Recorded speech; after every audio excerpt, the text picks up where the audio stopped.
Operation सिंदूर को लेकर पूर्व chief of defence staff general Anil Chauhan ने एक अहम खुलासा किया।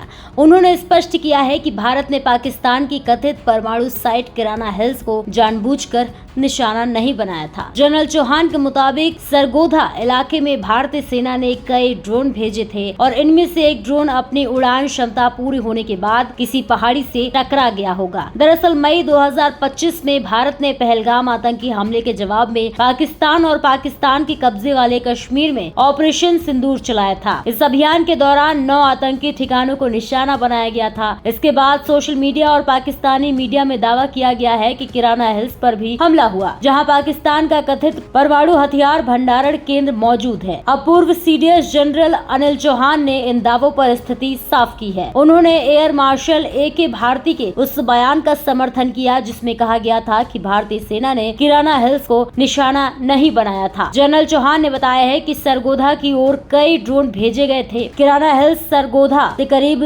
10 किलोमीटर उत्तर में स्थित है। इन ड्रोन का उद्देश्य सरगोधा और उसके आसपास मौजूद रडार को तलाशना था। उन्होंने कहा है कि ऐसे ड्रोन सीमित समय तक हवा में रह सकते हैं। अगर उन्हें कोई लक्ष्य नहीं मिलता तो उनकी उड़ान क्षमता खत्म होने के बाद वे नीचे गिर जाते हैं। ऐसे में संभव है कि कोई ड्रोन किराना की पहाड़ियों में जा टकराया हो। इसी वजह से वहां धुआं दिखाई देने की तस्वीरें सामने आई हो। ऑपरेशन सिंदूर की रणनीति को लेकर भी जनरल चौहान ने कई अहम जानकारियां शेयर की हैं। उन्होंने बताया है कि 23 से 29 अप्रैल 2025 के बीच इस अभियान को लेकर कई दौर की बैठकें हुई थी।